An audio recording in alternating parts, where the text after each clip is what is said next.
ദുർനടപടിയാണ് കുട്ടി. പിന്നെ അവിടെ ചോദിച്ചു എന്താണ് ദുർനടപടി? അപ്പോൾ അവർ പറഞ്ഞ കാര്യം കണ്ണെഴുതാണ്, പാൻറ്റിന് ഇറക്കില്ല. പിന്നെ ഞാൻ അവിടെ 5ാം ക്ലാസ് പഠിക്കുന്ന, അവിടെ 10ാം ക്ലാസ്സിൽ പഠിക്കുന്ന ഒരു കൊച്ചായിട്ട് ഫോട്ടോ എടുത്തു, ഒരു ആൺകൊച്ച്.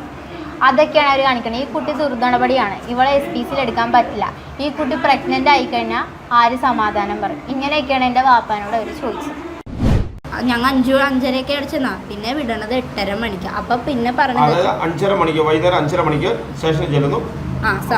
രാത്രി 8:30 ഞങ്ങളെ ചോദ്യം ചെയ്യലാണ്. ആരാണ് നിങ്ങളെ ചോദ്യം ചെയ്തത്? അവിടെ ഉള്ളൊരു സാർ തന്നെ. എന്തിനാണ് നിങ്ങൾ അവിടെ പോയത്? ഓരോ ഞങ്ങളെ പിള്ളേരെ മാത്രമായിട്ട് കയറ്റി. പിന്നെ നിങ്ങൾ വനിതാ പോലീസാണോ ചോദ്യം ചെയ്തത്? പോലീസാണ് ചെയ്തത്? പോലീസാണ് ചെയ്തത്. ബഹുമാനപ്പെട്ട വിദ്യാഭ്യാസ മന്ത്രി മിസ്റ്റർ ശിവൻകുട്ടി, നിങ്ങൾക്ക് ഹിജാബ് ഇട്ട കുട്ടിയാണല്ലോ വിഷയം.